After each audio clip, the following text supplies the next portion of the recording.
Muy buenas tardes a todos. Vamos a continuar con las actividades de los días viernes, en donde hemos incorporado una nueva clase siguiendo el programa de los coordinadores hospitalarios de trasplante de España, en donde tienen dentro de su programa el análisis de los donantes vivos, que no dejan de ser parte de la procuración. Para ello hemos, para ello hemos invitado a el doctor Francisco Osela, que es cirujano, jefe de cirugía del equipo de trasplante renal del Instituto de Trasplantes de Alta Complejidad de la ciudad de Buenos Aires, al doctor Pablo Barros Echeloto, que es miembro del equipo de trasplante multiorgánico de la Fundación Favaloro, y al doctor Alejandro Bertolotti, que es el director de trasplantes de la Fundación Favaloro también y jefe de trasplante cardiopulmonar. En cuanto a este último, está terminando una cirugía y se incorporará, esperemos, después de la presentación del doctor Osela y del doctor Barros Echeloto.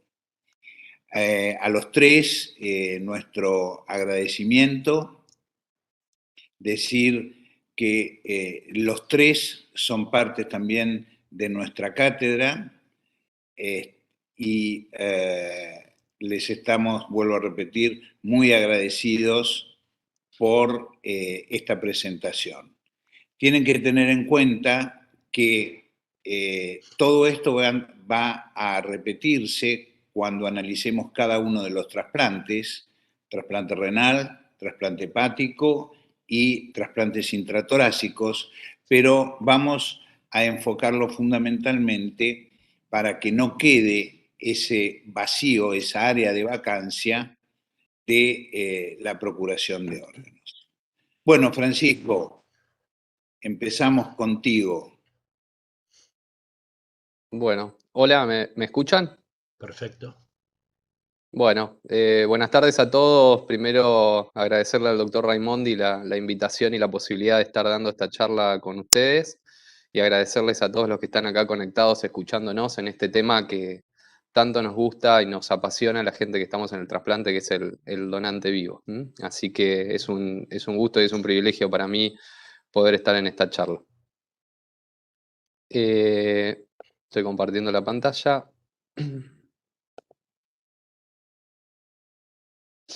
¿Se ve bien ahí? Está abriendo todavía. Sí. Ahora sí, perfecto. Bueno, como les dijo el doctor Raimondi, yo soy Francisco Cela, soy cirujano del equipo de trasplante renal de ITAC y formo parte también del equipo de trasplante renal y renopancreático del CRAISUR en La Plata. La idea de la charla de hoy es mostrarles un poco un panorama general de lo que es el donante vivo renal. Para empezar con esta charla, la primera pregunta que les quiero plantear es decir, ¿por qué estamos hablando de este tema? ¿Por qué es tan importante hablar del trasplante con donante vivo? ¿Y por qué lo elegimos?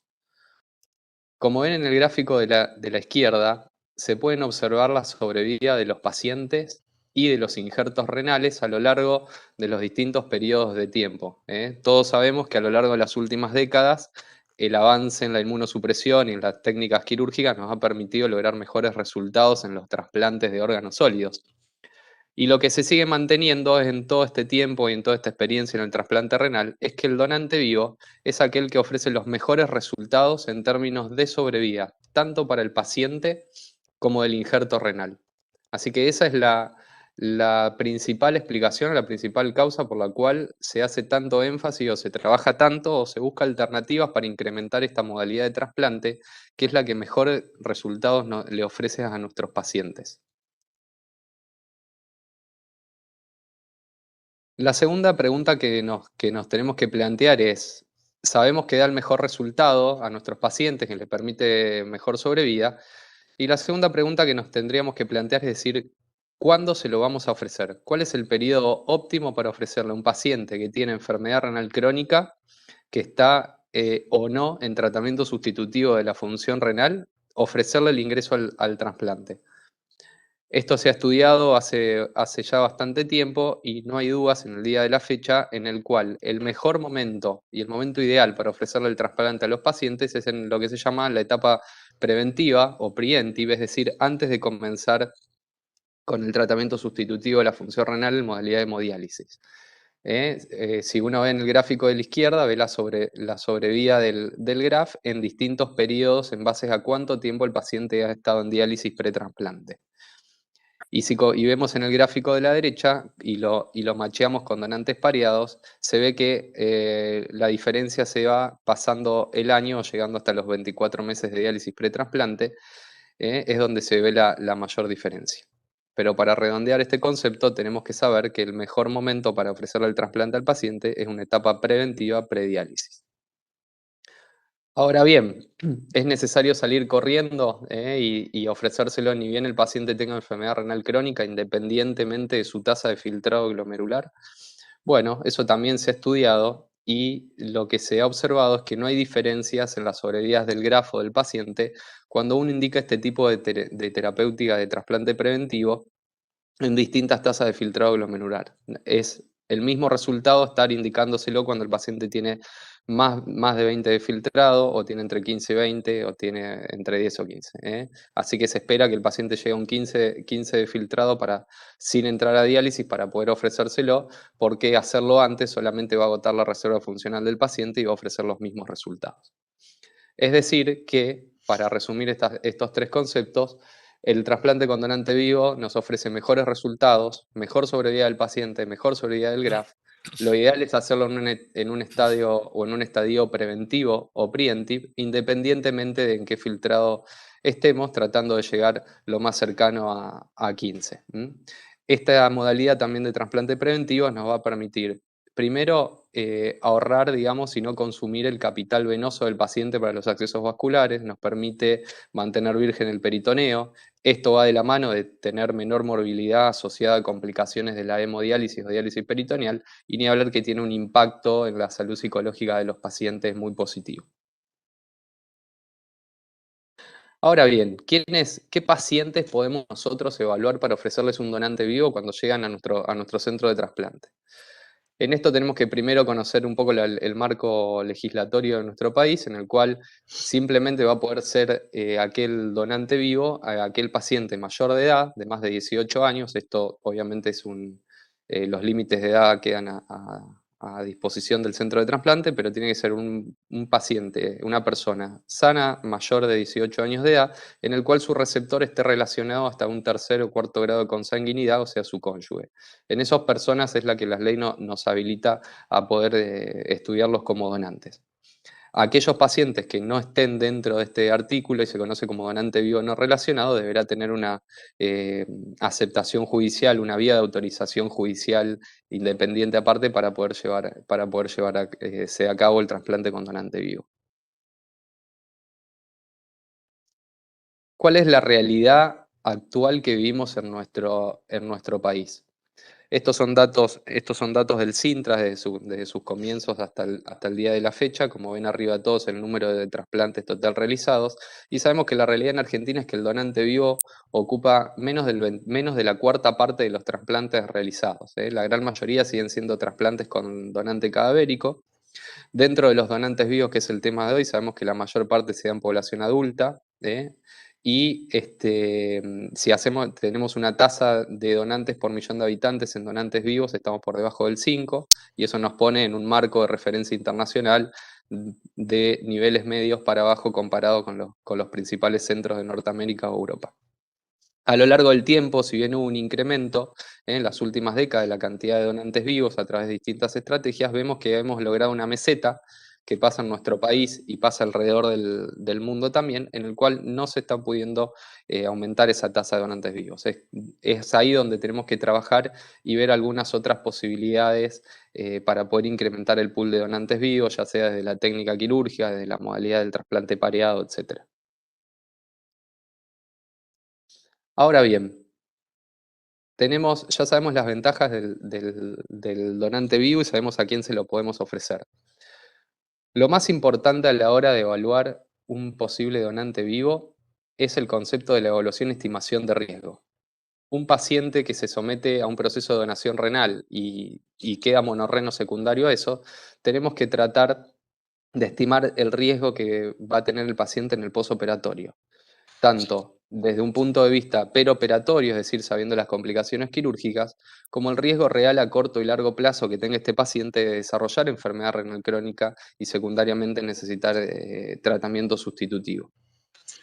Amén de estimar el riesgo de estos pacientes, debemos también recordar que la donación es un acto totalmente voluntario, desinteresado y altruista, y en el cual nosotros debemos evaluar perfectamente el paciente y respetando la autonomía del mismo, y ver verdaderamente que las condiciones de decisión del acto de donación sean esas que estuvimos nombrando recién. Es decir, que el paciente sea libre de decidir de poder donar y que no haya ningún tipo de rédito económico secundario. Así que, desde el punto de vista clínico, debemos seguir con la estimación del riesgo. Lo primero, como cirujanos, que tenemos que hacer frente a un paciente que se va a someter a una nefrectomía para un procedimiento de donante vivo renal, es ver el riesgo peroperatorio, teniendo y tratando de calcular de alguna manera cuáles son las chances que tiene este paciente de mortalidad y morbilidad asociados al procedimiento quirúrgico. Al día de hoy no contamos con ninguna herramienta que nos permita, ni teniendo en cuenta variables demográficas, ni variables o comorbilidades del paciente para estimar el riesgo peroperatorio para determinado tipo de donante de acuerdo a su edad, sexo o comorbilidades. Sí sabemos de estudios poblacionales o grandes series, las últimas más recientes del grupo de John Hopkins, publicada en el 2010, es que sabemos que la mortalidad asociada a la nefrectomía rondan menos del 1%, el 0.03%, lo cual lo hace un evento extremadamente raro para el cual poder identificar factores de riesgo. En los albores de las nefrectomías laparoscópicas se habían identificado determinadas situaciones relacionadas a la técnica quirúrgica, pero hoy en día la mortalidad asociada a la nefrectomía del donante es extremadamente baja y hace que el procedimiento sea muy seguro. Lo que sí existen son complicaciones perioperatorias, ya sea de índole cardiovascular, hemorrágicas o asociados a la anestesia, en el cual están por debajo del 20%, pero tampoco tenemos ningún sistema de identificación o factores de riesgo para poder preverlas. Así que cuando uno charla en consultorio con el paciente, le dice que el procedimiento quirúrgico de la nefrectomía es sumamente segura, el riesgo de mortalidad es extremadamente baja, sin embargo, existen las chances de complicaciones. Ahora bien, lo más importante es entablar el concepto de riesgo aceptable. Es decir, a ese paciente, a ese donante que le vamos a explicar que lo vamos a operar, le vamos a hacer una nefrectomía, tenemos que tratar de alguna manera con el resto del equipo de trasplante de establecer el riesgo aceptable post-donación de insuficiencia renal y necesidad de diálisis.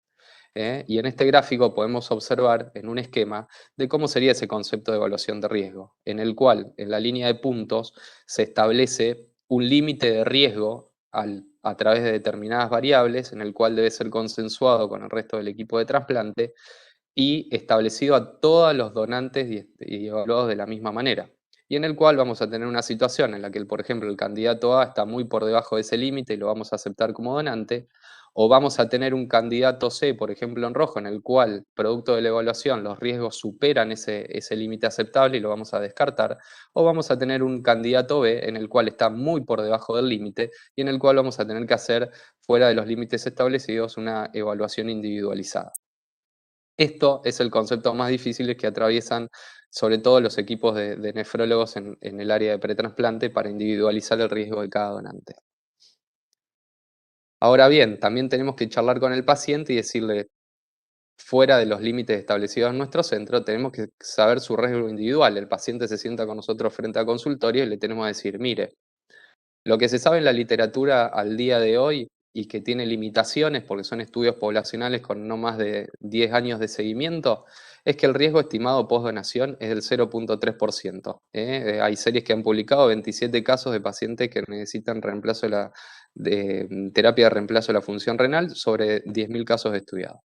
Entonces, es un riesgo muy bajo, tiene limitaciones metodológicas y estadísticas, pero es lo que se puede establecer como riesgo post-donación. A eso, como vemos ahora en el mismo gráfico que la vez anterior, tenemos que sumarle que no solo tenemos un riesgo de donación, sino que tenemos que estratificar el riesgo de cada uno de los pacientes en base a su demografía y a sus comorbilidades. No es lo mismo tener un candidato no van a enfrentar el mismo riesgo de insuficiencia renal un candidato que sea añoso, obeso, diabético, hipertenso, y a eso le sumamos el riesgo de la insuficiencia renal postdonación, comparado con un paciente relativamente joven, sin comorbilidades, etc. Así que lo que tenemos que hacer es, frente a cada paciente en particular, conocer su historia, conocer sus morbilidades, conocer su demografía, y aclararles también el riesgo que tienen del solo hecho de desarrollar insuficiencia renal, porque pierden el 50% de su masa renal de forma inmediata en el posoperatorio, y con eso establecer el límite y ver si vamos a aceptar el riesgo y lo vamos a aceptar como donante o no. Este límite que se establece el centro de trasplante es en el cual se van a variar y establecer puntos de corte como edad, comorbilidades, historia familiar, diabetes, hipertensión, dislipemia, índice de masa corporal, etc. Y ahora bien, la pregunta del millón, con todo eso en la cabeza y con el límite, ¿cómo podemos establecer un verdadero punto de corte o un verdadero número según respetando las guías establecidas, por ejemplo, en las últimas líneas CADIGO, en el cual cómo podemos establecer y poner un valor numérico a ese riesgo establecido por el centro de trasplante? Bueno, y hay distintas estrategias. Todo lo que dije hasta el momento es lo que hace el equipo o el nefrólogo de trasplante en su cabeza cuando va evaluando el paciente, pero si queremos ponerles un número y objetivarlos, hay distintas herramientas y se lo puede estimar, por ejemplo, con la herramienta de la izquierda, que es la publicada por Grams, en el cual se puede establecer el riesgo de insuficiencia renal crónica en población sana en base a condiciones demográficas y morbilidades del paciente, pero con la limitación que esta herramienta no tiene en cuenta el riesgo postdonación, y en la cual esta fue revisada y replanteada por el grupo de Johns Hopkins, y tenemos una calculadora con una estimación de riesgo individual para posibles donantes, en las cuales se hacen referencia a características como el sexo, la etnia, la edad, el índice de masa corporal, en el cual se puede establecer un riesgo numérico de insuficiencia renal postdonación. ¿Cómo evaluamos o cómo debemos evaluar ese paciente que estábamos estableciendo el riesgo? ¿Cómo evaluamos la función renal residual, que es de alguna forma el predictor en el cual vamos a tener en el posoperatorio y que ver de la mano con la chance de hacer falla renal o no? Y la mejor forma de evaluarla es a través de la estimación del filtrado glomerular, en el cual nos vamos a encontrar con distintas opciones y vamos a aceptar a todos aquellos donantes que tengan una tasa de filtrado glomerular de 90 o más, establecido por dos métodos, y eso va a variar de acuerdo a la disponibilidad del centro. Podemos con la creatinina sérica y las fórmulas estimarla y poder confirmarlas con algún método de clearance de creatinina, iotalamato o cistatina, de acuerdo a la disponibilidad de cada equipo.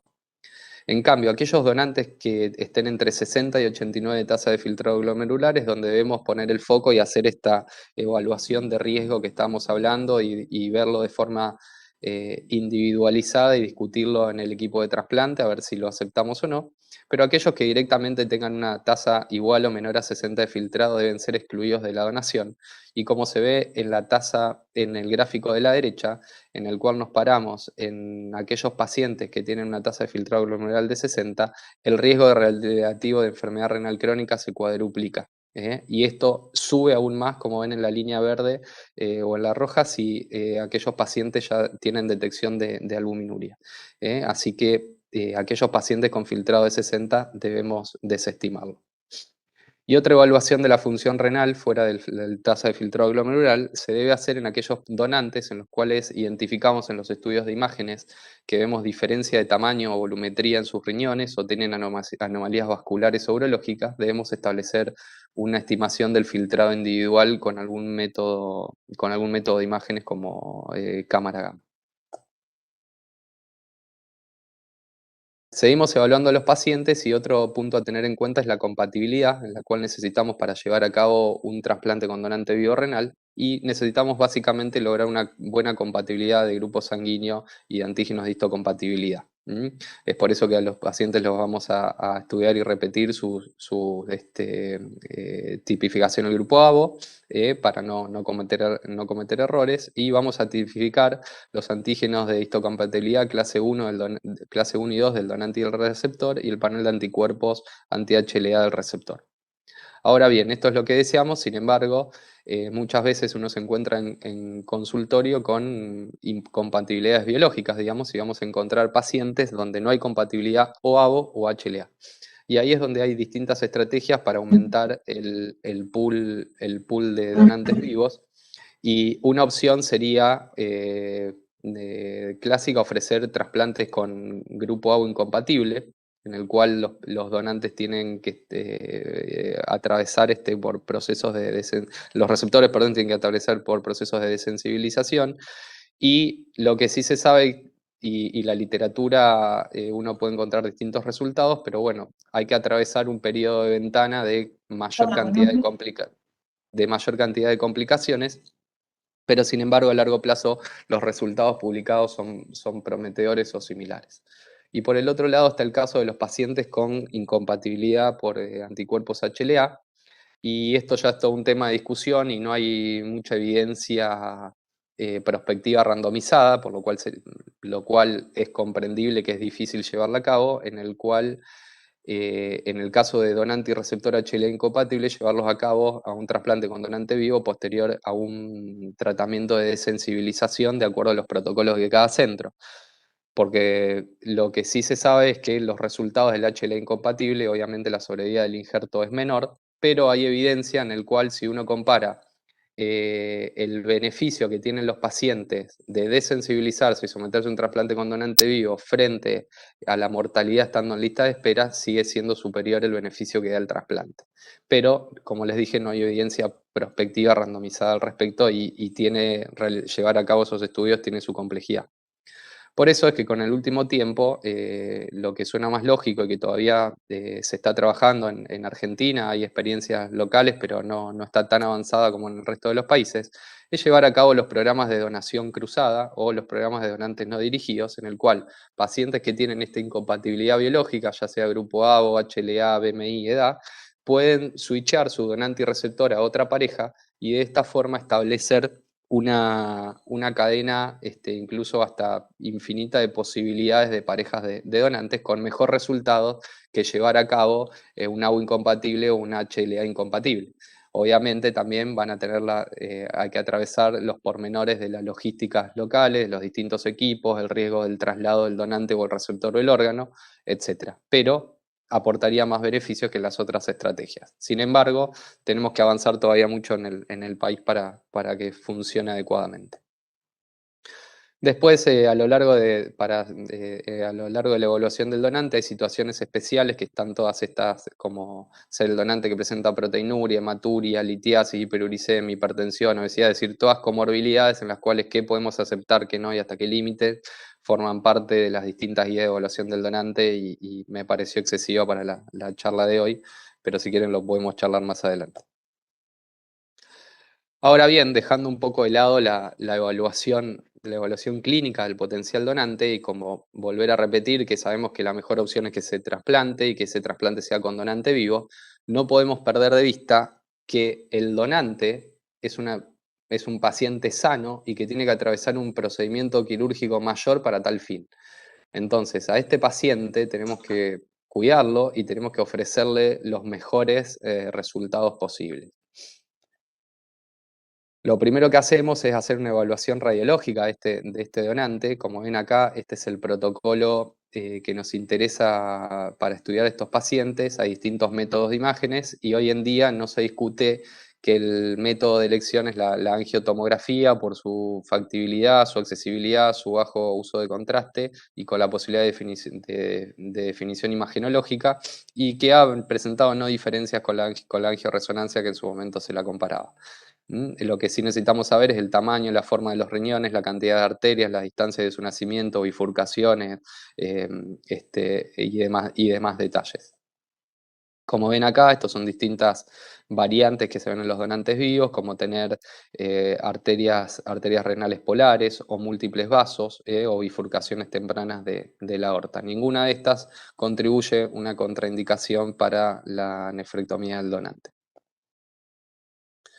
Sí hemos visto a lo largo del tiempo un cambio de paradigma con respecto a la técnica utilizada para la nefrectomía del donante. Como ven en esta foto, vemos a la izquierda de todos la cicatriz posoperatoria de una nefrectomía por lumbotomía. En el medio van a ver un paciente en el posoperatorio inmediato de una nefrectomía laparoscópica por vía transperitoneal.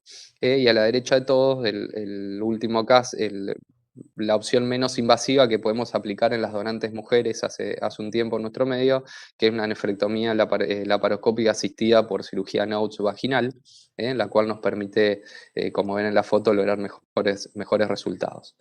Y este cambio de paradigma, como ven, de una gran incisión a una mínima incisión, ¿por qué debemos ofrecerle a los donantes? Bueno, primero repitiendo que debemos cuidarlos, que son pacientes sanos y que debemos ofrecerles los mejores resultados. En el mundo, ¿qué es lo que se hace en los principales centros? En los grupos norteamericanos, prácticamente el 100% de las nefrectomías de donante vivo están hechas ya sea por mano asistida o por laparoscópica, con mayor proporción de las técnicas mano asistidas por cuestiones de costos, pero las dos son cirugías mínimamente invasivas transperitoneales. La vía abierta se hace en menos del 5% de todos los donantes.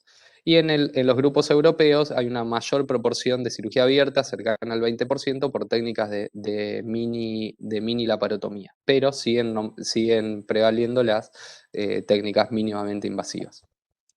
¿Por qué es esto? Porque toda la cirugía videoasistida genera una menor respuesta inflamatoria sistémica en nuestros pacientes.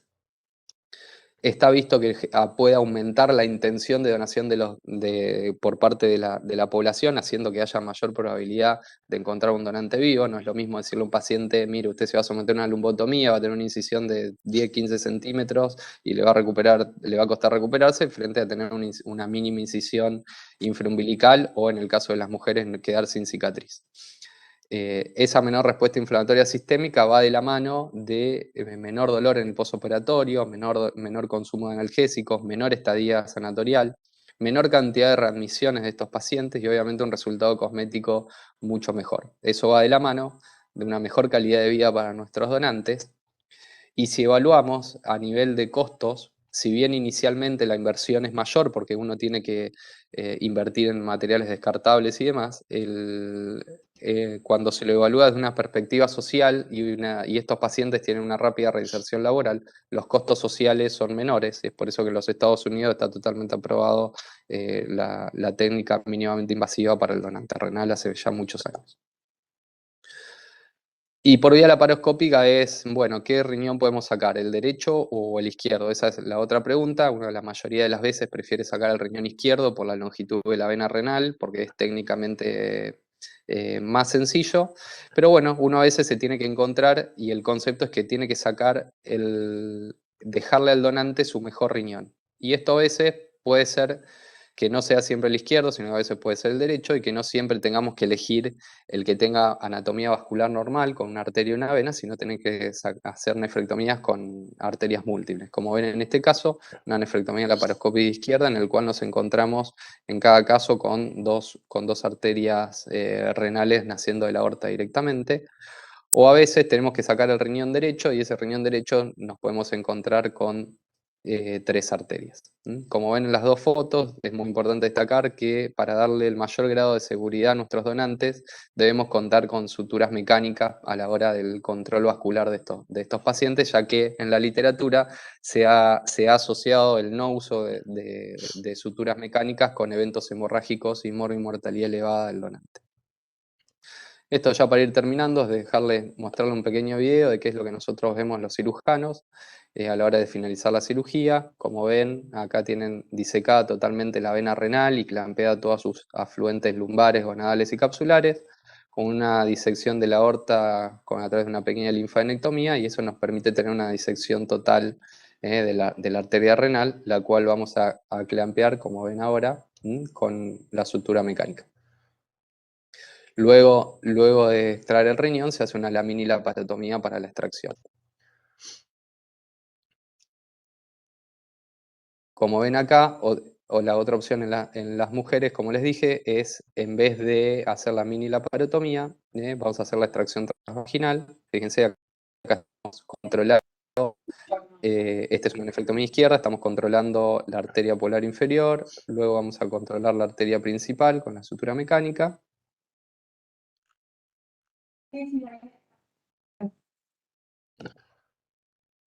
Lo voy adelantando si pasa rápido. Luego vamos a controlar la vena renal. Ahí estamos poniendo la sutura. Y una vez se cortó el riñón, se introduce una bolsa extractora y, como ven aquí, lo estamos realizando la extracción a través del fondo de saco vaginal posterior. Y que va a quedar finalmente, como veíamos en la foto del principio, prácticamente sin cicatriz, con una recuperación muy rápida, y en el caso de los pacientes pediátricos que suelen donar a sus madres, esta mamá está a la noche sentada perfectamente con su hijo al lado de la cama. Para terminar, los dejo con algunas conclusiones. Les quiero recordar que obviamente el trasplante renal con donante vivo es el que ofrece mejores resultados en términos de sobrevida del GRAF y del paciente. Si lo realizamos en un estadio preventivo, estos resultados son aún mejores en términos de estas características. Y recordemos siempre que la donación se basa en una decisión altruista, libre y desinteresada, no puede ser forzada, no puede ser comercializada. Me parece un buen espacio esto para recordar y tratar de desmentir ciertas frases que se dijeron hace poco en los distintos medios. La Argentina tiene excelentes médicos que han hecho a lo largo de muchos años de lucha avances muy importantes en la donación de órganos, y es de lo más transparente que tenemos en Argentina, así que debemos tratar de preservar esa estructura y no engañar a la gente. Nuestra obligación como trasplantólogo frente a un donante es precisamente evaluar si su decisión es libre y altruista y de estimar el riesgo que estos pacientes tienen post-donación. ¿Y qué es lo mejor que podemos ofrecerle a nuestros pacientes donantes? Las técnicas de invasión mínima, como ser la laparoscópica, la mano asistida o la vía asistida transvaginal. Me despido con ustedes mostrándoles fotos de mis equipos de trabajo. Como ven arriba, estoy en el equipo de ITAC con el doctor Walter, la doctora Glorioso, el doctor Ignacio Cabrera y el doctor Hingelbach. Y abajo en las fotos del equipo del hospital en el CRAI Sur, en el cual les muestro los dos espectros para ver que tanto en el público como en el privado se puede trabajar, y mucho, con el donante vivo. Es para nosotros, los que hacemos trasplantes, siempre digo lo mismo, es el acto de amor más grande que uno puede ver en la medicina, y los que estamos en esto nos gusta hacerlo y mucho. Así que bueno, muchas gracias por la posibilidad de presentar. Bueno, muy bien, Francisco, realmente ha sido una presentación impecable y a todos nos ha dado una idea de todas las implicancias que tiene, no solamente médicas, sino asistenciales, bioéticas, el trasplante renal con donante vivo. Vamos a dejar las preguntas para cuando termine el resto de los expositores. Y ahora Pablo Barros Eschelotto nos va a hablar del donante vivo en trasplante hepático. Pablo, Ahí estoy. dame un segundo que te paso con un presentador. Ahí ya puedes compartir.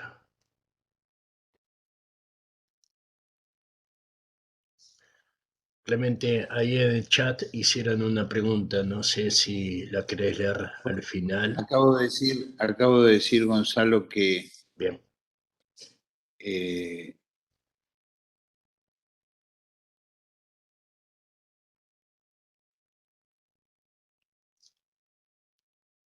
¿Me ven ahí, Gonzalo?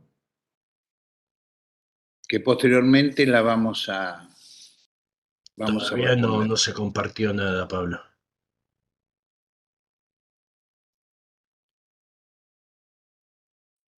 ¿Tenés abierto el PowerPoint? Sí, sí, sí, lo tengo.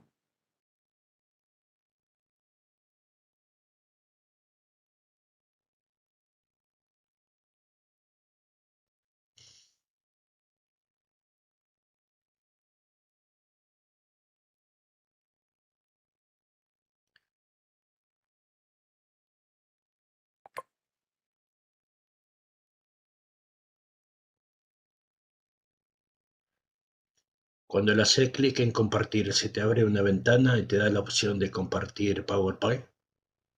No, ¿Qué opciones te da?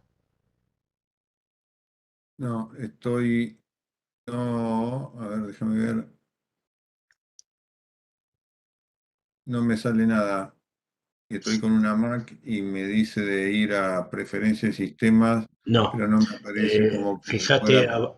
abajo de los videos que hay la solapa silenciar, detener video y compartir. Hace clic Sí, ahí. sí, Te abre una pero no me. ventana.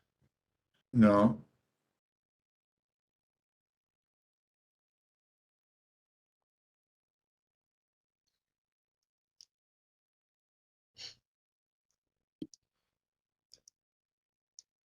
Entonces no sé cuál puede ser el inconveniente. Ahí está levantando la mano.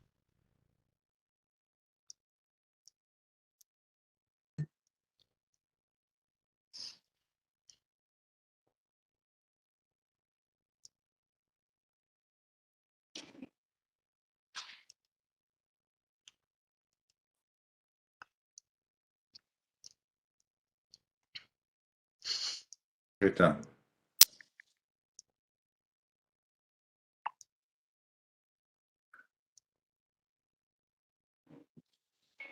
Tengo que abandonar la reunión y volver a entrar.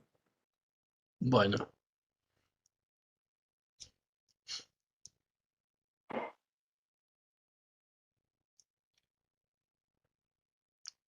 esperemos unos segundos que vuelva a entrar.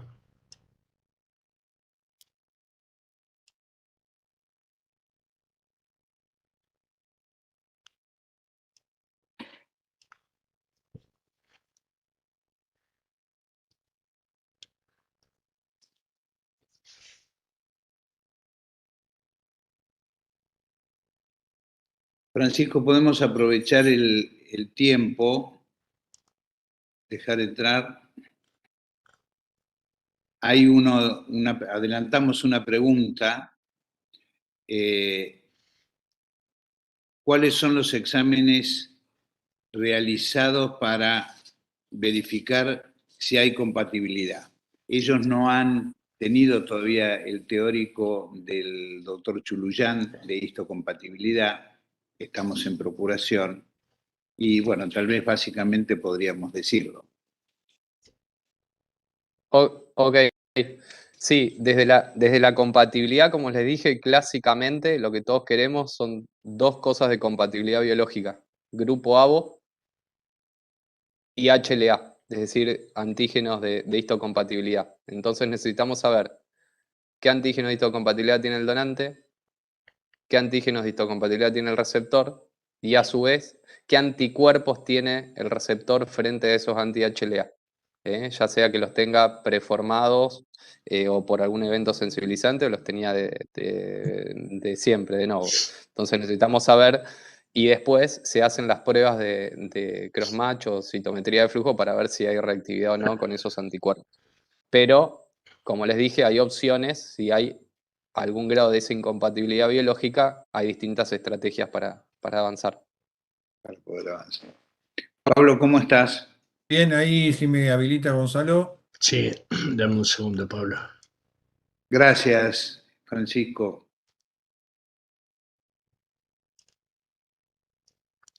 Ya está, Pablo. Ahí sí. Muy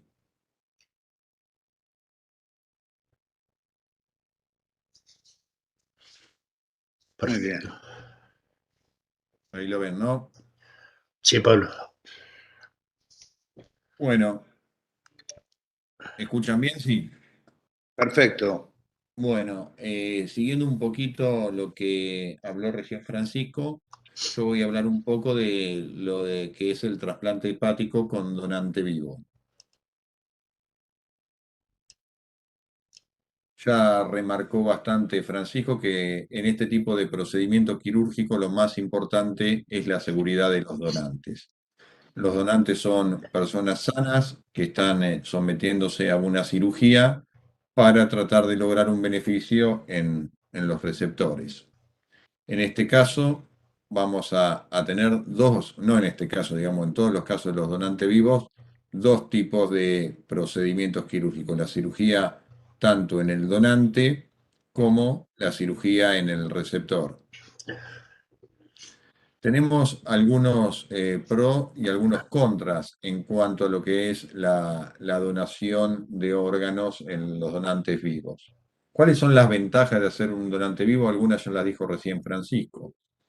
Una puede ser, por ejemplo, el menor tiempo que se espera entre que decidimos el trasplante y se hace el trasplante, ya que es una cirugía programada. Esto va a hacer que los pacientes lleguen al trasplante en mejores condiciones clínicas, no llegan con deterioro importante de su estado clínico. A su vez, esto hace que se disminuya la mortalidad en lista de espera, que es uno de los problemas que tiene todos los pacientes que van a trasplante de órganos. Y por otro lado también, en algunos casos podemos, en el caso sobre todo de lo que es el trasplante hepático, expandir, o sea, aumentar algunas indicaciones, como por ejemplo el hepatocarcinoma. En Argentina, como en muchos países, el hepatocarcinoma se trasplanta solamente en los pacientes que tienen los criterios de Milán, o sea que tengan un hepatocarcinoma que mide hasta 5 centímetros. En el caso de los donantes vivos, uno puede trasplantar pacientes que tengan un hepatocarcinoma un poquito más grande, por ejemplo, de 6,5 centímetros, y así estos pacientes pueden llegar al trasplante. Como dijo Francisco, esto es un problema ético. Estamos operando a un paciente sano, a nadie le gusta operar gente sana. Bueno, en el caso de hacer donante vivo relacionado o no relacionado, sí lo vamos a hacer. Si lo comparamos con el donante cadavérico, es mucho más complejo porque recién le dije que ya son dos cirugías que vamos a necesitar.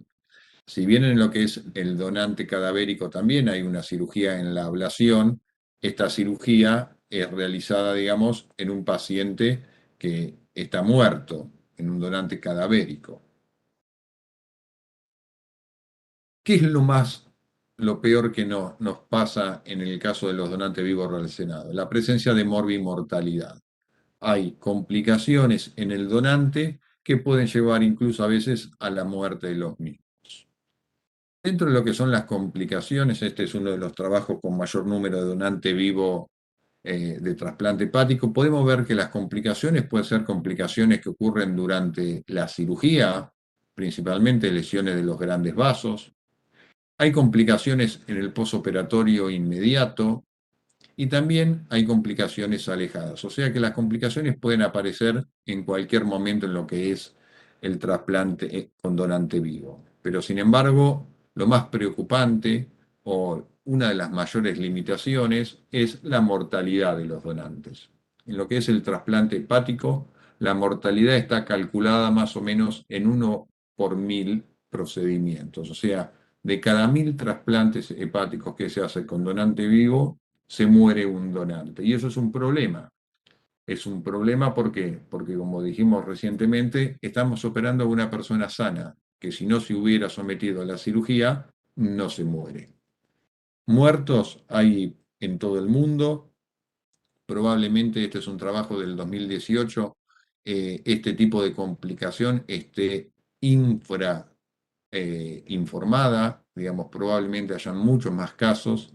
Estados Unidos es el país del mundo donde más muerte hubo en casos de donante, y la muerte no solamente puede ser por alguna complicación intraoperatoria, alguna complicación en el postoperatorio, sino también que puede ser por complicaciones alejadas, como en Estados Unidos, por ejemplo, hay 2 casos de suicidio alejado a la cirugía, digamos. Uno fue 1 año y otro 2 años después, uno posterior a la muerte del receptor y otro con el receptor vivo, un paciente que estaba con depresión post cirugía y terminó suicidándose. O sea que a este paciente, la medicina, a un paciente sano, le generó un problema médico que terminó en un suicidio.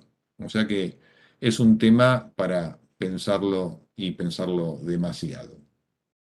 Entonces la pregunta, ¿por qué hacer donante vivo con todo esto que estamos hablando? Puede haber morbilidad importante que lleva a que los donantes se mueran. Y la primera respuesta es por una cuestión de números. Fíjense, estos son los trasplantes hepáticos que se hicieron los últimos 10 años en Argentina. Números absolutos. 2012, 347. El año donde más se hicieron fue el año 2019, donde entró en vigencia la ley Justina, que se hicieron 472, que si bien la ley Justina no cambió muchas cosas en cuanto a la ley anterior, en lo que es lo que en sí es, digamos, el donante presunto estaba previamente, cambió algunas cosas como puede ser la aceptación ya formal del donante cruzado que recién Francisco hablaba, habla un poco más de lo que es el acceso al trasplante de todos los pacientes, de la creación de coordinadores hospitalarios, pero sí pudimos ver que aumentaron los números realmente. Desgraciadamente en el 2020 todos sabemos que apareció el COVID y fíjense cómo se hicieron casi la mitad de los trasplantes hepáticos en Argentina. Esto es un gran problema para todos, digamos. En el año 2021 aumentó, no mucho, pero aumentó. Y este año, creo, si uno saca los cálculos, esto es al día de ayer, se llevan realizados 163. Si uno calcula que va a haber la misma tasa de donación, vamos a estar un poquito menos del año, digamos, del año pasado. O sea que no estamos bien. ¿Y qué pasa? Los pacientes, obviamente, en lista de espera se mueren. Hay una mortalidad. Más números, cuestión de números. Fíjense, esta es una lista de espera también al día de ayer. Principalmente la principal lista es de los trasplantes renales. Hay más de 5.000 pacientes esperando un trasplante. 2.700 están esperando, digamos, córneas, pero hay más de 1.500 que están esperando un hígado aislado o un hígado solo, y casi 30 pacientes están esperando un hepatorrenal, o sea, un trasplante hepático con un trasplante renal. O sea que esto realmente es un problema. Nosotros tenemos en lista 1.500 más de 1.500 pacientes esperando un trasplante y solamente el año pasado pudimos hacer 380. O sea que cada vez o cada año ingresan más pacientes en lista de espera y la brecha entre lo que son los trasplantes que hacemos por la cantidad de donantes cadavéricos que hay con los pacientes en lista de espera cada vez es mayor. O sea que no hay duda que hay que hacer donante vivo. ¿De qué depende el éxito que tengamos en el donante vivo? Principalmente de 4 cosas. Tenemos que tener un volumen hepático adecuado para que ese hígado funcione. Tiene que tener un buen flujo arterial y portal, con un buen flujo de salida y obviamente una anastomosis biliar segura. Nos hacemos 2 preguntas siempre al momento de elegir un donante. El futuro hígado remanente, o sea, el hígado que le va a quedar al donante, ¿es suficiente para poder seguir viviendo? Y lo mismo, no, perdone que me estoy por quedar sin computadora. Lo mismo nos preguntamos en el caso del receptor. ¿El injerto es suficiente para las necesidades metabólicas? ¿Por qué? Porque se necesita para vivir cierto volumen de hígado. En el caso de la primera pregunta, está muy claro y muy establecido. Fíjense, en el año 2012 ya se quedó, digamos, bien claro de que el futuro hígado remanente del donante no puede ser menor del 35% del volumen que tenía previamente. Si nosotros dejamos menos de un 35%, fíjense a la izquierda en estas barras, el laboratorio postoperatorio, tanto el pijo de transaminasas como la bilirrubina, es mayor. Y a su vez esto se correlaciona con mayor índice de complicaciones. Si nosotros dejamos menos del 35%, tenemos casi 80% dentro de todos los grados de complicaciones, desde la más leve a las más graves, en los donantes. Y fíjense, cuando bajamos al más del 40%, estas complicaciones como desaparecen, no desaparecen, sino que bajan significativamente al 25%. O sea, que hoy en día en nuestro grupo, ¿por qué digo en nuestro grupo? Porque hay grupos que expanden un poco las indicaciones y hoy en día están aceptando un 30% de, digamos, de futuro hígado remanente del donante. Nosotros consideramos un 35%. Y el otro problema que decíamos era, ¿es suficiente el volumen que le estamos donando para el receptor? Y obviamente que va a cambiar notablemente si el receptor es un receptor pediátrico, si es un pediátrico de 10, 15, 12 años o es un receptor adulto. Fíjense las diferencias que hay entre uno y otro. Esta es una cavidad que no va a requerir, o un paciente, mejor dicho, que tiene una cavidad pequeña y que no va a necesitar gran volumen de hígado. Este es un paciente que acepta una cantidad mayor. Y por último, este paciente con una poliquistosis, fíjense, la circulación colateral, digamos, va a necesitar una mayor masa hepática. ¿Y cómo se calcula o cómo calculamos cuánto hígado es necesario? Hay una fórmula que se describió ya hace unos años, que es la relación que existe entre el peso del injerto, o sea, de lo que se dona, sobre el peso total del receptor.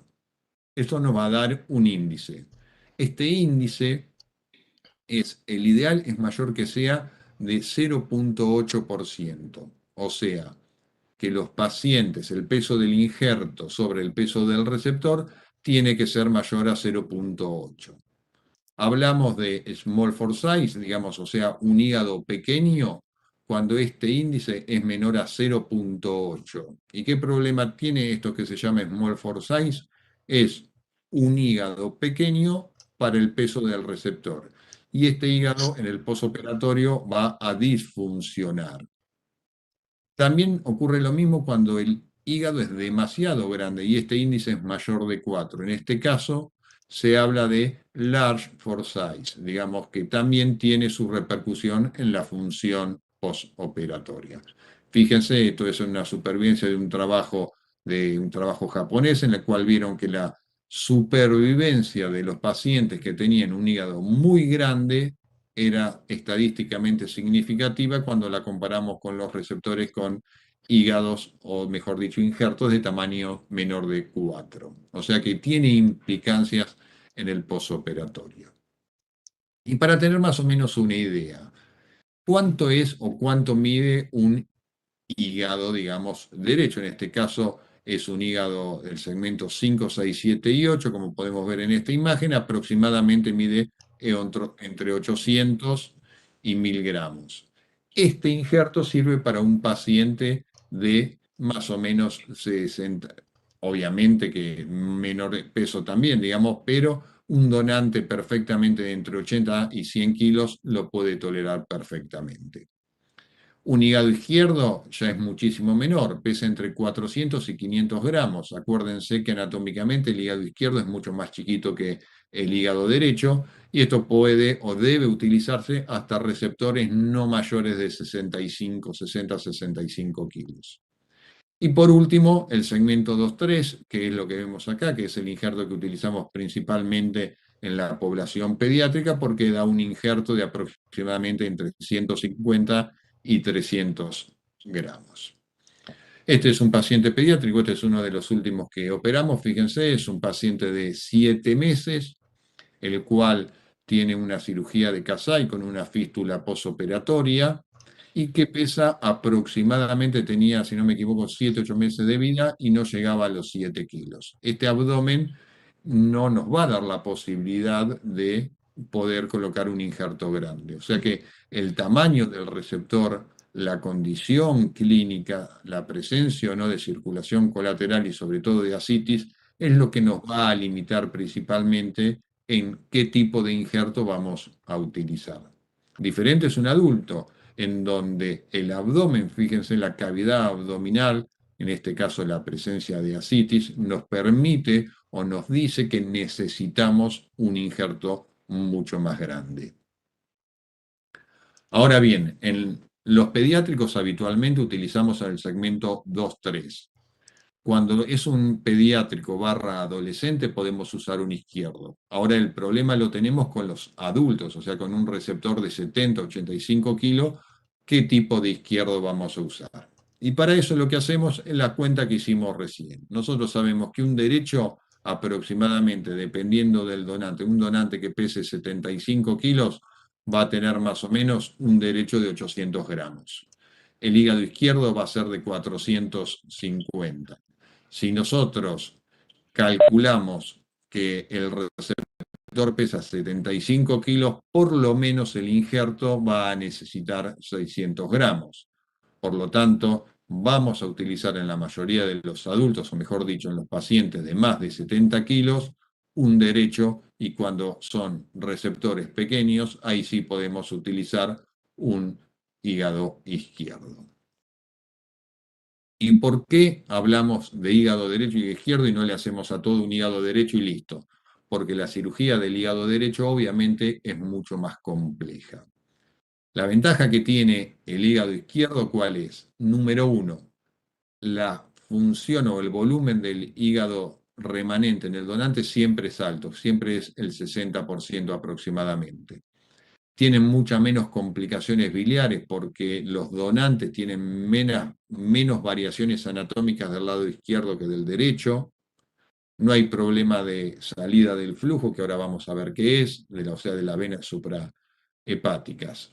El único problema es que las variantes arteriales son más frecuentes, que ahora vamos a ver bien qué son de menor tamaño, y a su vez el injerto, que este es el principal problema, el tamaño del injerto siempre es menor. En cuanto a la vena porta, dijimos que el inflow, o sea, la sangre que le llega a los pacientes, es primordial conocer esto tanto en el donante como en el receptor. Fíjense, este es un caso en el cual tenemos el donante con una trifurcación portal. Si utilizamos el hígado derecho, fíjense que la vena porta posterior y la vena porta anterior son dos ramas independientes del tronco portal. O sea que hacer un donante vivo derecho en este caso es muy complejo, pero se hace. Si utilizamos el hígado izquierdo tenemos una sola rama, o sea que este donante es ideal para hacer un injerto izquierdo. Estas son las principales variantes anatómicas que existen. Por otro lado, le dije también, la vena porta del receptor es importante. Este es un trasplante que vamos a hacer el día lunes, por ejemplo. En este caso, fíjense, vena porta izquierda está permeable, vena porta derecha permeable. Esto es lo ideal, digamos. Pero fíjense este paciente, tronco portal se corta abruptamente, donde tiene que haber vena porta no hay nada, y hay una gran colateral, esta es la rama coronaria de la vena porta que desemboca en la gástrica izquierda, en la vena. O sea que este es el flujo a este hígado, le emerge del hígado. Acuérdense que la hipertensión portal tiene flujo retrógrado por estas venas portas y probablemente la utilicemos esta vena para hacer el implante de la vena, en este caso. Obviamente esto aumenta la complejidad de los donantes, y en este caso del trasplante, mejor dicho. Variantes arteriales son muy frecuentes, aproximadamente el 70% de los donantes, estos son donantes cadavéricos, tienen, digamos, la arteria hepática derecha e izquierda que nace del tronco celíaco.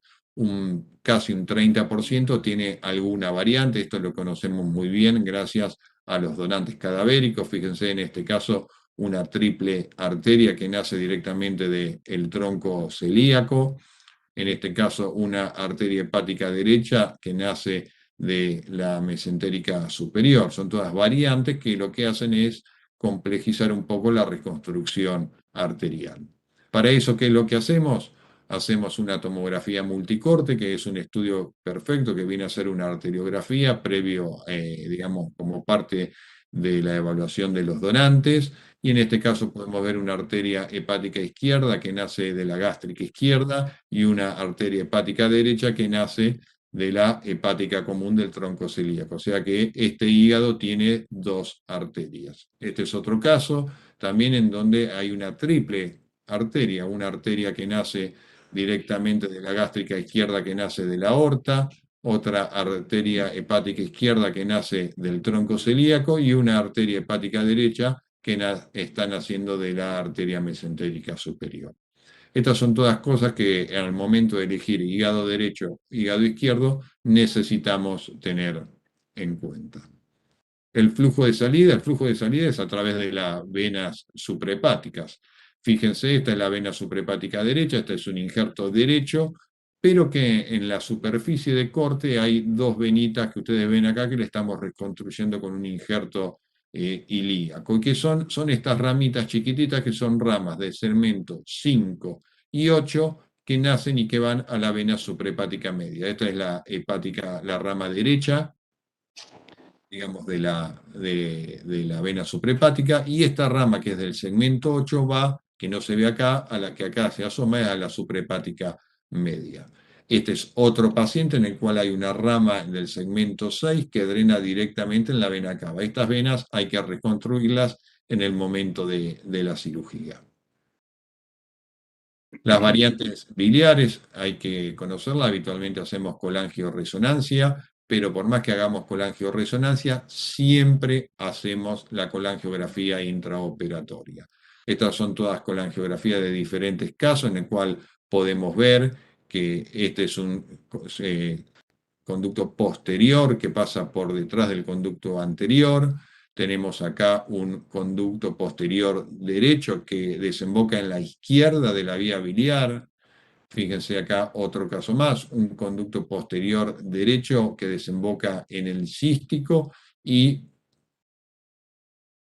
el anterior derecho que desemboca en el izquierdo. Esto es una complicación porque esto es una alteración anatómica que hace que haya vías biliares muy, muy pequeñas y a veces tenemos que suspender el trasplante por esto.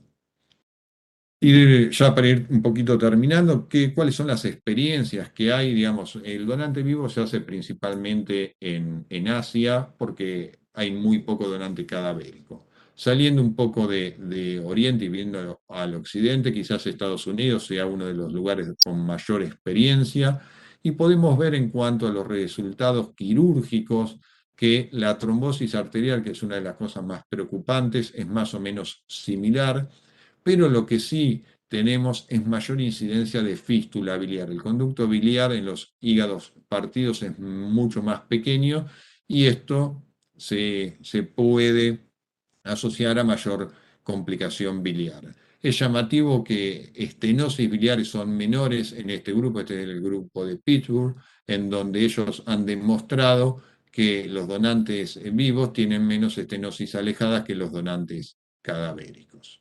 En cuanto a los resultados según el MEL es la manera de estratificar la gravedad de la enfermedad de los pacientes, y podemos ver lo más importante de todo, que la supervivencia obviamente está relacionada de los pacientes a mayor MEL, fíjense, en más de 30, la supervivencia al año es menor que a los pacientes que tienen menos de 15 de MEL. Pero si uno compara la supervivencia, digamos, específicamente de los donantes que tienen, perdón, de los trasplantes hepáticos realizados con donante vivo versus donante cadavérico, la supervivencia es similar. Como conclusión, ¿qué les puedo decir? Que desgraciadamente los donantes vivos son necesarios en lo que es el trasplante hepático. A nadie le gusta tener que operar personas sanas, pero no tenemos donantes cadavéricos para todos. Desde el punto de vista quirúrgico, específicamente hablando, los resultados, tanto en pacientes pediátricos como en pacientes adultos, los resultados son al menos similares. Podemos decir que en lo que es el trasplante hepático en pediatría, los resultados son superiores, digamos. La primera opción hoy en día en la mayoría de los centros es el trasplante hepático con donante vivo. ¿Por qué? Porque es anecdótico los donantes cadavéricos pediátricos que hay. Y por último, y ya lo recalcó y lo vuelvo a recalcar yo, Francisco, que hay que extremar los recaudos con los donantes. Son personas sanas que en un acto de amor están donando una parte de su cuerpo, ya sea un órgano entero como puede ser el riñón o una parte de un órgano como es el hígado, y por lo tanto necesitamos extremar todos los cuidados al máximo. Bueno, muchas gracias y bueno, Clemente, agradecerte que no lo hice por la invitación. Sabes que estar con vos es un placer y bueno, Clemente, para los que no me conocen, ha sido mi mentor y el lugar que estoy ocupando hoy acá en Fundación Favaloro, en mucho se lo debo a él, que tuvo la grandeza de cuando yo trabajaba con él y le dije que tenía esta oportunidad, no fue egoísta y me dijo, anda, que te va a ir bien. Y así que bueno, Clemente, siempre sabes que te lo voy a agradecer eso. Muy bien, Pablo. Muchísimas gracias. No falta presentación tuya que no me lo recuerdes, pero es lo lógico. Dejar crecer. Ya lo dijo en algún momento en alguna manera, más jefe tuyo que mío, el doctor Visa y Miracle, que había dos formas de crecer, ¿no es cierto? Una es poniendo las manos para abajo, para los que tienen al lado, y otra es poner los codos para que los que tienen al lado lo levanten, ¿no es cierto? Así Seguro. que estoy muy orgulloso. Realmente una muy buena presentación, las dos, tanto la de Francisco como la tuya. El tema del trasplante hepático con donante vivo es un tema complejo desde el punto de vista quirúrgico y se necesita una gran habilidad para poder realizarlo. De la misma forma que Francisco nos ha demostrado que con la introducción de la cirugía laparoscópica es el principal cirujano en nuestro país que realiza no solamente la nefrectomía laparoscópica en los donantes, sino que ya ha empezado a realizar los trasplantes renales por vía laparoscópica. Así es que abrimos la discusión o los aportes a toda la audiencia. A ver, esto no se tiene que preocupar ni Francisco ni Pablo, porque es la regla, la constante en todas las presentaciones. Les cuesta preguntar.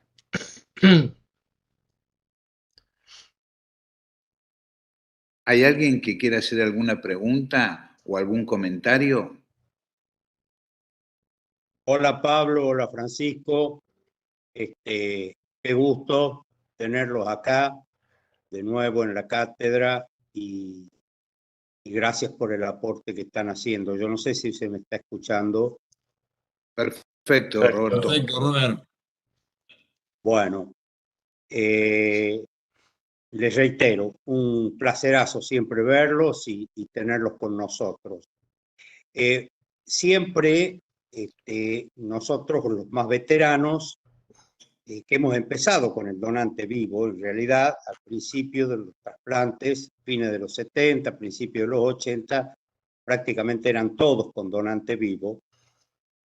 Y tenemos un enorme, por ahí respeto, claro, eran otras técnicas, eran otras opciones que teníamos terapéuticas, más limitadas que hoy, pero siempre nos queda el ruidito del donante vivo desde el punto de vista de lo que planteaba más que nada Pablo respecto del donante, de las complicaciones en hígado que son más frecuentes y más riesgosas, digamos, desde el punto de vista del futuro del donante. La pregunta es, para Francisco y para Pablo, ¿cuánto ustedes consideran que debiera ser el número de donantes cadavéricos o de trasplantes con donantes cadavéricos anual? Recuerden que en el 2019 llegamos a 20 donantes por millón. A modo de ejemplo digo, con 30 donantes por millón, la necesidad del donante vivo se reduciría a casos más puntuales, más específicos, o ustedes piensan que independientemente de que hubiere donantes fallecidos en la cantidad suficiente, igualmente seguiría siendo indicación en algunos casos del donante vivo? Francisco. Hola, sí, qué interesante pregunta, ¿no? La verdad que, bueno, hola, doctor Tanús, es un gusto escucharlo. Desde mi perspectiva, yo creo que si nos paramos desde que el donante vivo sigue ofreciendo el mejor resultado, digamos, y el gap entre el mejor resultado de donante vivo, parándonos en un estadio preventivo, versus el mejor donante cadavérico que podemos tener, la diferencia en sobrevida del injerto y sobrevida del paciente sigue siendo grande. Suponiendo que toda la lista de espera adulta del país, una situación teórica, ¿no? Como lo que usted plantea, si hubiera riñones cadavéricos suficientes para trasplantar toda la lista renal adulta, yo creo que a la población pediátrica no se discutiría que le seguiría ofreciendo un donante vivo. Y aún así, en casos seleccionados de retrasplantes o pacientes que están hipersensibilizados, pueden llegar a encontrar por una vía de donación cruzada un donante vivo. O aún así, podríamos también, en el caso de que exista, no en nuestro medio no lo hemos visto, ¿no? Pero que existan donantes, el que se llama el donante samaritano, digamos, o el donante no dirigido, que donando a un pool de posibles receptores desencadene una cadena infinita de trasplantes, yo creo que seguiría teniendo su lugar, no lo seguiría indicando. Hay una estadística de España que llegó a los casi 50 donantes por millón de habitantes, que en el caso del trasplante renal han llegado prácticamente a la autosuficiencia. Sin ninguna duda, situaciones como el trasplante preventivo con donante vivo es el que mejores resultados ha dado. Y esto, sobre todo para los alumnos, ¿no es cierto?, tienen que tener en cuenta la importancia que tiene el hecho de periodos, la no diálisis o periodos cortos de diálisis, cómo infieren en la supervivencia de los pacientes. Felizmente creo que se está trabajando en el INCUCAI en la posibilidad del pre-entry con donante fallecido. Claro que esto tiene que ser acompañado de un aumento del pool de donantes. Bien se dijo que es un recurso escaso, que en el mundo ya sabemos a lo largo de todas las exposiciones que tuvimos, sobre todo los días viernes, en el mundo habría que aumentar 5 veces las tasas de donación para llegar a esta circunstancia. Así es que, en ese sentido, creo que el incremento de la donación cadavérica sigue siendo fundamental. Y dejar para casos muy puntuales al donante vivo que no es un paciente, sino que es un individuo sano. Cuando tengamos la clase del doctor Eduardo Tanús, quien hizo su tesis sobre sobre donante vivo, vamos a ver que no respeta alguna de los principios bioéticos, que es la no maleficencia. El hecho de las complicaciones se dio a entender, pero vale la pena volver a recalcar que es, y corregime Pablo o Francisco, que es de lo publicado, ¿no es cierto?, la mortalidad y la morbilidad. Pero probablemente el número sea mucho mayor, ya que a nadie le gusta publicar las complicaciones. Roberto, ¿tenés algún comentario?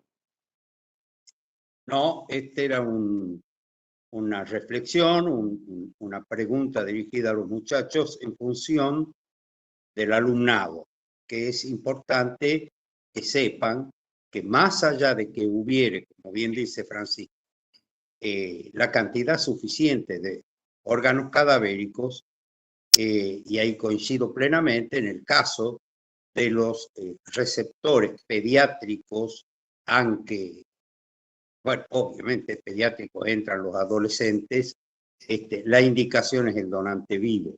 Seguiría siendo, ¿por qué? Porque, por lo que mencionas Clemente, la posibilidad de hacerlo preemptive. De paso, digo que ya desde octubre del año pasado salió la resolución que habilita a los preemptive para trasplante incluso de adultos con donante cadáver. Lo que más ruido me hace, digamos, el tema de en Estados Unidos, por lo pronto las estadísticas que refirió de unos nuestro común amigo Emilio Poggio, fueron de 14 años de supervivencia del injerto para donante cadavérico contra 20 años de donante vivo. En España, Rafael Matesanz, acá mismo, en un webinar para nuestra cátedra, dio 18 años la vida media del donante vivo, contra también 14 del donante cadavérico. Bueno, uno debiera justipreciar allí también hasta dónde justificaría el uso del donante vivo más allá de esa situación puntual de los pediátricos o incluso en los cónyuges añosos que ya están solos y donde la enfermedad crónica de uno impacta brutalmente sobre la calidad de vida de esa pareja. Entonces, bueno, pero insisto en el concepto, quedarían los donantes vivos, digamos, con indicaciones más puntuales y tal vez el porcentaje global de trasplante con donante vivo en relación al cadavérico descendería. Me hace ruido, Pablo, el tema del donante vivo en hígado. Eso ya es una discusión. Yo recuerdo las discusiones entre los propulsores iniciales, hace ya unos cuantos años, del donante vivo en hígado versus otro grupo tan importante de trasplantólogos hepáticos que estaban en contra del donante vivo, por esto que vos mencionas muy bien de las complicaciones. Es triste decir que tenemos que asumir todos estos riesgos por la falta de donantes. Yo creo que ahí también quedaría subsumido el tema del trasplante con donante vivo, más que nada, como bien decís vos, a los pediátricos, que es un problemón, que no hay donantes pediátricos y, bueno, pero allí sí emergen con bastante más crudeza las potenciales complicaciones del donante vivo. Es real, Roberto, lo que decís. Hay una pregunta de Susana, no sé si Susana Vallardo quiere hacer la pregunta y después hago un comentario a lo que dijiste recién, Roberto. Les recuerdo que Susana Vallardo es la jefa de salud mental del Hospital Italiano de Buenos Aires y que se encarga de todo lo que tiene que ver con salud mental y trasplante del Hospital Italiano, una persona de enorme jerarquía, de enorme experiencia, y es integrante del Comité de Bioética de la Sociedad Argentina de Trasplante y la Sociedad Argentina de Nefrología. Si estás por allí, Susana, de nuevo, un placer tenerte con nosotros. Al contrario, para mí un placer estar, escuchar las presentaciones que han sido clarísimas y bueno, demasiados elogios que siempre complican lo que uno va a decir después. En realidad era una pregunta para ambos expositores y que sabemos que el consentimiento informado obliga a la información a los pacientes y siempre se les brinda.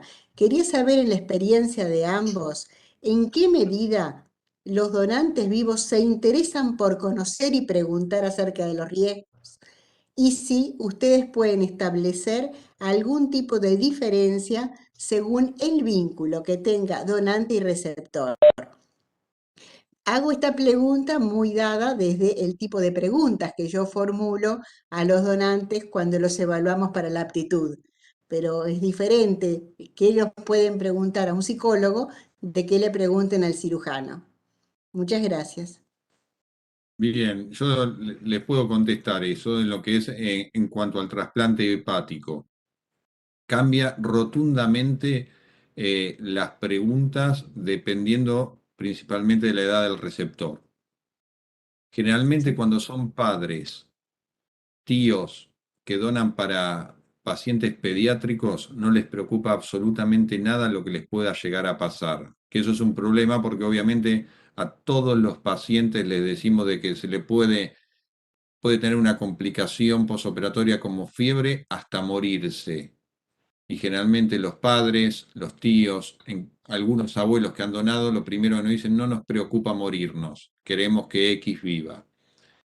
Y no es que sea un problema, pero eso habla de que están a veces haciendo algo sin conocer o sin medir el riesgo que puede llegar a tener.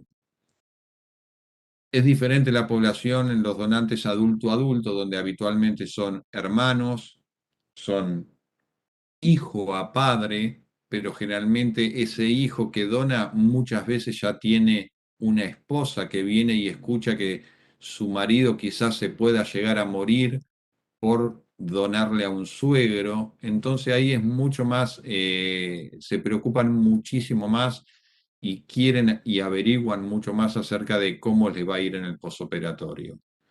Es interesante desde el punto de vista psicológico, psiquiátrico, no sé cuál es el tópico que abarca, cómo cambia la preocupación del que dona dependiendo del receptor. Así es. Si coincide con mi experiencia, doctor, lo que usted relata, ¿no es cierto? Y creo que a veces es un fuerte indicio de cuando a veces nos preocupan temas como la comercialización y otros temas que a veces pueden andar dando vuelta en algún tipo de donante, que creo que es un fuerte indicio a ver a veces este tipo de posturas frente a la cirugía. Hola, hola Sí. Susana. Sí, mira, coincido plenamente con Pablo y con lo que usted decía, el vínculo es sumamente importante y cambia mucho el discurso, ¿no? Yo estoy convencido, el paciente que quiere donar y está convencido que va a donar, esa idea no se la movemos de la cabeza. Más, sobre todo, si el vínculo es de padre a hijo. Como vienen con la voluntad de donar, es tremendo. Y si bien no quiero opinar mucho estando el doctor Tanús de cuestiones de bioética, porque no sería correcto que yo lo haga, pero si bien tenemos que respetar la autonomía del paciente, el rol nuestro cuando evaluamos un donante vivo es que utilizar todas las estrategias a mano para ver la seguridad de esa donación y ver si esa voluntad, esa ideación de donación va de la mano de una política médica segura. Con respecto al vínculo, sí, cuando uno ve a los padres que quieren donar a los hijos no les importa absolutamente nada, o al sobrino, pero ya en el caso de esposos, amigos o no relacionados, la gente hoy en día tiene acceso a la información, todo el mundo accede a cualquier buscador en internet, ya sabe qué es una nefrectomía laparoscópica, cómo se lo vamos a hacer y empiezan a preguntar los riesgos, eso es indudable. Y después con respecto al vínculo, nuestra institución, mi esposa es psicóloga, es la que se encarga de la evaluación pretrasplante, se han utilizado mucho en la experiencia del test de Usandivaras. No sé si tienen experiencia en usarlo, es algo ya... Sí, de las bolitas. El de las bolitas, así es. Se usa dentro de todas estas otras estrategias y dentro de todos los programas de psicoprofilaxis quirúrgica. Pero bueno, en resumen, coincido plenamente la influencia que tiene el vínculo con respecto a la decisión, y en los pacientes el que está decidido a donar, nuestro rol es ver y asegurar si aceptamos el donante y es seguro hacerlo, porque esa idea no se le viene de la cabeza. Muy bien. Muchas gracias. Realmente los alumnos se están apilando en la puerta porque quieren preguntar todos, así que vamos a darle paso al alumnado a ver qué pregunte.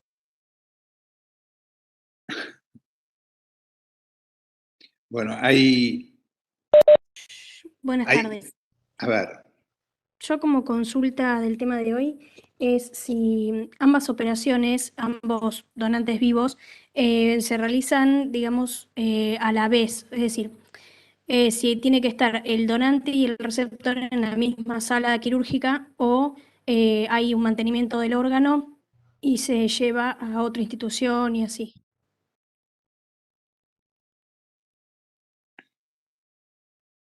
Pablo. Bueno, en el caso del trasplante hepático, habitualmente se hace, cuando se hace en la misma institución el donante y el receptor, se hace casi en simultáneo. Se comienza la cirugía del donante y casi inmediatamente hay que comenzar la cirugía del receptor, porque a diferencia del riñón, el hígado se coloca en forma ortotópica. ¿Qué significa eso? En el mismo lugar donde estaba el hígado enfermo. Primero hay que sacar el hígado enfermo y después se coloca el hígado nuevo. En el caso del trasplante de riñón no, se coloca en la fosa ilíaca derecha.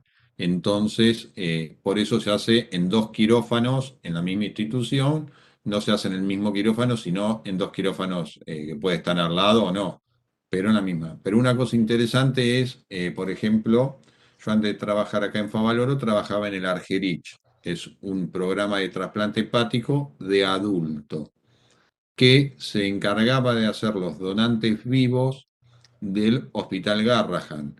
Entonces, en el Garrahan, cuando había, porque en este momento, por cuestión de COVID, los donantes vivos los está haciendo el Hospital del Cruce, entonces, como no se pueden en el Garrahan internar pacientes adultos, el donante se hacía en el Garrahan, en el Argerich, se trasladaba el órgano y se implantaba en el Garrahan. Digamos, había una isquemia fría de 2 horas que realmente no le provoca casi daño al hígado, pero que no se hacía en la misma institución por una cuestión burocrática principalmente y de atención. Obviamente en el Garrahan son todos pediatras lo que hay y no pueden atender a un paciente adulto.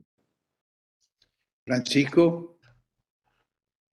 Sí, en trasplante renal, como les decía el doctor Barros Esqueloto, en una situación ideal se trabaja a 2 quirófanos, se empieza a alargar la nefrectomía del donante y en simultáneo se empieza a alargar la cirugía del receptor. 99% de las veces son implantes heterotópicos, es decir, la fosa ilíaca derecha, pero hemos tenido algunos pacientes que tienen indicación de trasplante ortotópico por cuestiones vasculares o retrasplante. Pero sí, se trabaja en 2 quirófanos simultáneos. Pero también están todas las variables. Yo suelo hacer las ablaciones de los riñones adultos en el CRAI Sur para enviar el riñón al Hospital de Niños de La Plata. Es decir, que la opción de que el órgano pueda viajar existe.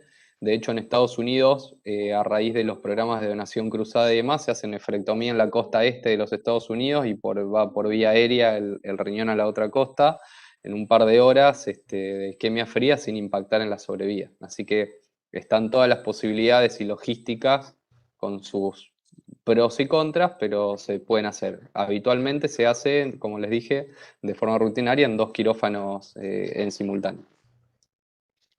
Muy bien, yo quiero aprovechar por último la presencia del doctor Marcelo Barán, sin querer ponerlo en compromiso, pero un cirujano de mucha experiencia en trasplante renal, si tiene algún tipo de comentario o aporte para hacer.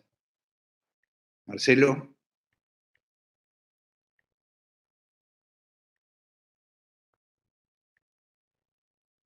Bueno, seguramente algún problema de conectividad.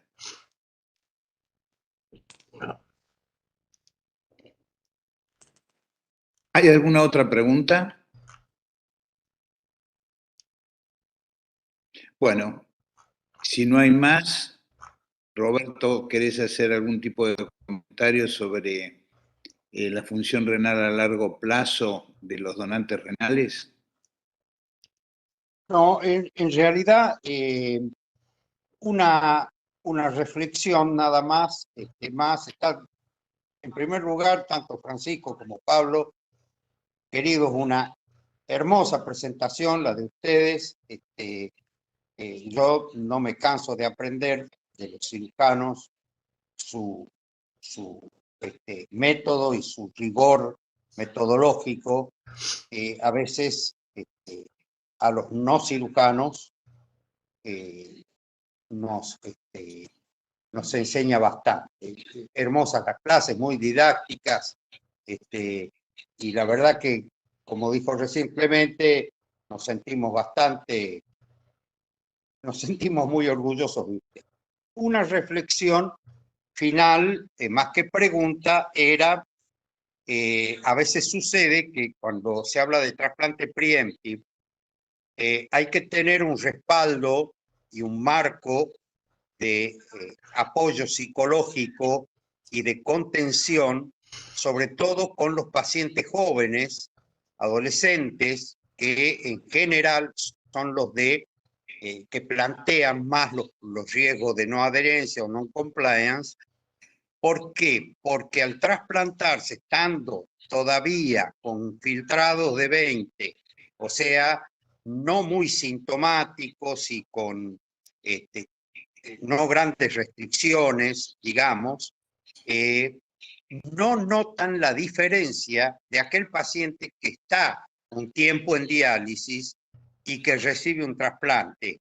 No nota la diferencia en el sentido de la no valoración, tal vez, y de pronto se enfrenta con que pasa de estar razonablemente bien, porque no se olviden que el organismo en una insuficiencia renal crónica se va adaptando a su disfunción a través de los años, y los cambios no son muy brutales, por lo menos hasta ese 20 mililitros de filtrado, y de pronto se encuentran con que tienen que tomar pastillas todos los días, tienen que controlarse todas las semanas, que el corticoide los pone gorditos, que, en fin. Entonces,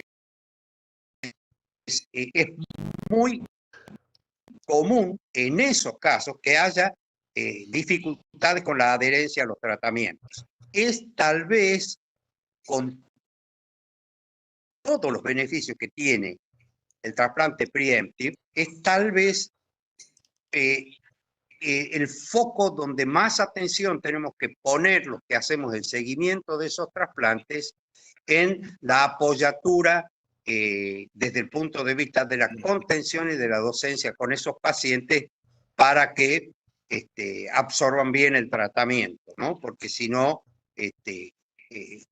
hemos visto casos, tristemente, que por no adherencia pierden los injertos, y es muy doloroso, sobre todo cuando se trata de donantes vivos, ¿no? Ese comentario quería hacer, y bueno, yo los dejo con un fuerte abrazo, tanto Pablo y Francisco, y bueno, y mis saludos de siempre para todos los alumnos, que todas las clases y todas las webinars de los viernes con estos fantásticos expositores se pierdan la oportunidad de charlar con ellos, de preguntarles y todo. Tienen que desinhibirse de una vez. Bueno, no sé, Clemente, si hay algo más. Simplemente agradecerles. Acá hay una pregunta que me mandó recién por chat Diego Ramich, de Fundación Favaloro, para Francisco, y que la Sí. puso recién en el chat, que dice que cómo crees, Francisco, que deben entrenarse los cirujanos para realizar tanto el donante como el receptor por vía laparoscópica. Bueno, muchas gracias por la pregunta al doctor Ramish. El tema del entrenamiento y las curvas de aprendizaje, hay pocas publicaciones. Lo que se publicó desde los albores de los papers de Radnar y demás, del grupo de Columbia, hablaba de que recién a los 86 casos de nefrectomía de donantes vivos empieza a bajar la curva de complicaciones. Estamos hablando de cirugía laparoscópica a principios de los años 90. Creo que el entrenamiento de los cirujanos desde esa década hasta ahora ha ido cambiando y todos los cirujanos de nuestra edad hemos tenido mucho más entrenamiento de nuestra residencia en cirugía laparoscópica y en procedimientos de laparoscopía básica y avanzada. En mi experiencia personal, yo vengo de la formación básica de cirugía general, así que el abordaje transperitoneal siempre fue el primer paso en el cual estaba más cómodo, a diferencia de algunos urólogos que estaban por la vía en la lumboscópica o retroperitoneal. La segunda cosa para entrenarse en nefrectomía donante vivo es hacer nefrectomías. Es el modelo de nefrectomías por tumores. Ya sabemos los pacientes que tienen insuficiencia renal tienen mayor incidencia de tumores renales, entonces ves una buena población de pacientes para empezar a entrenarse. Y luego empezar con la nefrectomía del donante vivo, en el cual la diferencia es la de disección vascular, contrariamente a los procedimientos de resección radical. Eso con respecto al donante. Yo no creo que sean necesarios 86 casos, más en manos de cirujanos experimentados como ustedes, con ya todo un background de cirugía laparoscópica básica y avanzada. Y con respecto al receptor, bueno, empezamos nosotros una curva. Primero fue con simulador, con modelos inanimados, con restos con grafos vasculares animales en simulador, y luego empezamos nosotros ya al tener la experiencia del donante vivo laparoscópico, el donante vivo por vía vaginal, de reimplantes ureterales y demás, presentamos el programa al comité de docencia de la institución, lo planteamos al equipo de trasplante diciendo, mirá, tenemos los pasos, entrenamos en cirugía vascular, estamos entrenados en cirugía laparoscópica, estamos entrenados en reimplante ureteral laparoscópico, hagamos el siguiente, lo practicamos en modelo y presentamos el protocolo, de decir, bueno, en tal donante, en tal receptor, en tal situaciones, empezamos con los implantes laparoscópicos. Y ese es el modelo, ¿no? Lamentablemente para el implante laparoscópico no hay más que modelos inanimados, no hay, no creo que haya otra alternativa de entrenamiento. Muy bien. Bueno, creo que no hay más preguntas. Agradecerles a los dos muchísimo poder contar más seguido con ustedes. Ya se nos va a ocurrir más ideas para que tengan una mayor participación y poder disfrutar de esto que, como dijo Roberto, vivimos aprendiendo. Muchísimas gracias y nos veremos pronto. Perdón, quería Gracias. agradecerles la charla y contarles que nos estuvo acompañando una docente de bioquímica que no alcanzó, quería dar su testimonio, donante vivo a su hermana. La operaron en Fundación Favaloro de riñón, Alejandra Tricerri, Clemente, pero no alcanzó porque se fue a dar clases. Pero bueno, solamente eso quería agregar, que bueno, muy nos bien. estuvo acompañando. Muchas Muy gracias bien. por las presentaciones, muy buenas. Muy bien, Natalia. Bueno, chao a todos entonces. Chao a todos, que Fuerte tengan un abrazo. buen fin de semana. Emilio, Muchas gracias. Francisco, Pablo, un gustazo, ¿eh? No, el gusto Muchas es mío, gracias, Susana. Saludos. Nuevamente. Hasta luego. Hasta luego. Chao a todos.